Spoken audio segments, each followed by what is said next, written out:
313 জন সাহাবা আল্লাহু আকবার জিহাদের ময়দানে জিহাদ শুরু হয়ে গেল। কাফের মুশরিকরা ময়দান ছেড়ে পালিয়ে যায়। তাদের বিবিরা বলে, ও স্বামী গো, তোমরা তো কাপুরুষ। বলে কেন কেন? বলে আজকে 313 জন মুসলমানদের ভয়ে, যাদের অস্ত্র নাই, যাদের লাঠি সুটা নাই, যাদের কোনো ক্ষমতা নাই, যাদের কোনো রকমের অস্ত্র নাই, আজকে তাদের ভয়ে 313 জন মুসলমানের ভয়ে ময়দান ছেড়ে তোমরা পালিয়ে যাও। তোমরা শাড়ি পরো, হাতে চুরি পরে তোমরা কাপুরুষের মতন ঘরের ভিতরে থাকো। সেই দিন কাফির বেঈমানরা বলেছিল, বিবি গো শোনো, ও বিবি কান করে শুনে নাও। আজকে দেখলাম বদরের প্রান্তে 313 জন মুসলমান নয়, গোটা ময়দানে যেদিকেই তাকাই শুধু মুসলমান আর মুসলমান। বলুন আলহামদুলিল্লাহ। যেদিকে তাকাই সেদিকে দেখি সাদা টুপি, সাদা পাঞ্জাবি আর দাড়ি। যেদিকে তাকাই দাড়ি আর টুপি আর পাঞ্জাবি। যেদিকে তাকাই কাফের বেঈমানরা ময়দান ছেড়ে পালিয়ে গেল। ইসলামের দামামা বেজে গেল, কলেমা দামামা বেজে গেল। বলুন আলহামদুলিল্লাহ। ও মুসলমান দরদি, সেই আমাদের তারা হলো আমাদের উত্তরসূরি, আমরা তাদের পূর্বসূরি, আমরা তাদেরই জাত, আমরা তাদেরই একটা ভাগ। সুতরাং আমাদের সঙ্গে লড়তে যেও না, আমাদের ইসলাম নিয়ে তোমরা চিনিমিনি করো না, আমাদের মাদ্রাসা মসজিদ কুরআন নিয়ে চিনিমিনি করো না। আমার আল্লাহ সহ্য করবে না। করবে? আল্লাহ সহ্য করবে? জোরে বলুন। আজকে তাদের মেন টার্গেট কি জানেন? মেন টার্গেট হলো একটা, বলে মুসলমানদের যেন নতুন উপকারে কোরআন বন্ধ করাই চাই। গোটা ভারতবর্ষ নয়, গোটা পৃথিবীর জমিন একদিকে হয়ে গেছে। একদিকে মুসলমানেরা, অন্যদিকে খ্রিস্টান, ইহুদি, নাসারা, জৈন, বুদ্ধ, ডোম, ডকুল, মুচি, মেথড, ভক্তি, কোল, ভিল, মুচি, মুন্ডা, যত জাতি আছে সব একদিকে হয়ে গেছে। আর মুসলমানরা অনলি ফর একদিকে রয়েছে। আজকে তারা চাইছে কোরআনকে সর্বপ্রথম বন্ধ করে দিতে হবে। কোরআন যদি বন্ধ হয়ে যায় মুসলমানদের অস্তিত্ব থাকবে না। কিন্তু কোরআনকে বন্ধ করা যাবে? কথা বলেন, যাবে? কোরআনকে বন্ধ করা যাবে না। কোরআনের মালিক কে? একবার চিনিয়ে বলুন কে? কোরআনের মালিক আল্লাহ। আল্লাহ নিজেই বলেছেন, ইন্না নাহনু নাযালনা যিকরা ওয়া ইন্না লাহু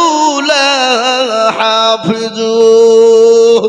এই কোরআনের কেউ যদি হেফাজত না করে, আল্লাহ নিজেই বলেছেন কোরআনের মালিক আমি আল্লাহ। আমি কোন দিক দিয়ে কিভাবে হেফাজত করব, আমি আল্লাহ ছাড়া কেউ বলতে পারবে না। এ মুসলমান দরদি, আল্লাহওয়ালা, দিনওয়ালা শুনেলেন, আজ আমি আপনাদেরকে তাই বলতে চাই। আজ এই কোরআনের জন্য সাহাবারা মার খেলেন, সাহাবারা বিবিকে বিয়ে করে দিলেন, সন্তানকে এতিম করে দিলেন। আল্লাহর নবীর 650 সাহাবা ছিল। কত সাহাবা জোরে বলুন? 650 সাহাবা ছিল আল্লাহর নবী। সব থেকে সাহাবাদের ভিতরে মার বেশি কি ছিলেন? যে সাহাবাটার নাম হলো হযরত বিলাল। কি নাম জোরে বলুন? বিলাল সব থেকে মার খেয়েছিলেন।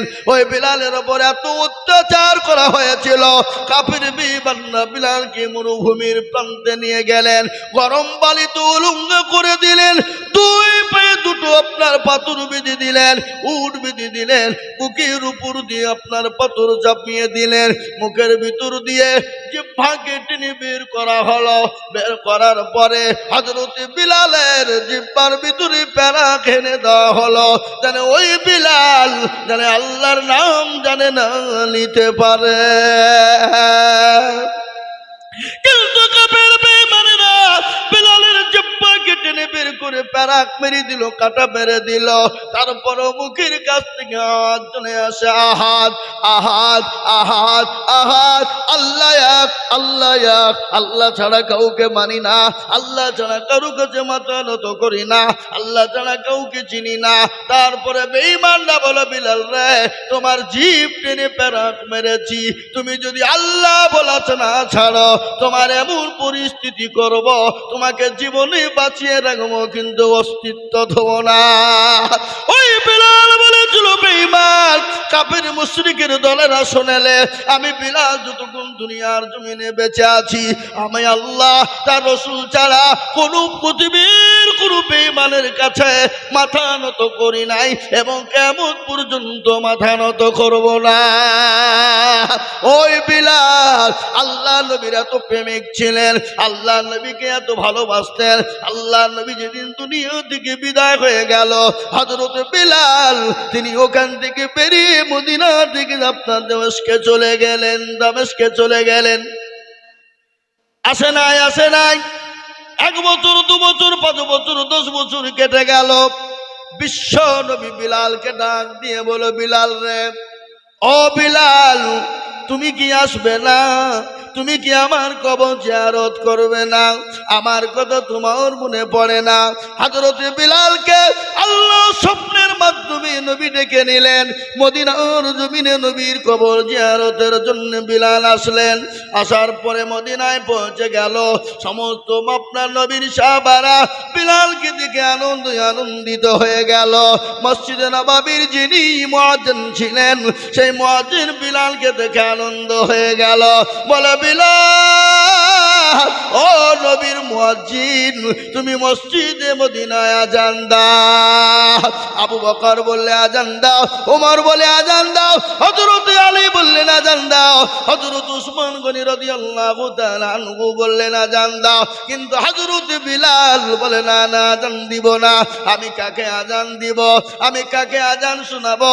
যে আজান শুনে যে আমার নবী মসজিদে নববীতে নামাজ পড়তে আসতেন, ইমামতি করতে আসতেন, আজকে আমার নবী নাই, আমার আজান শুনে কে নামাজ পড়ার জন্য মসজিদে আসবে?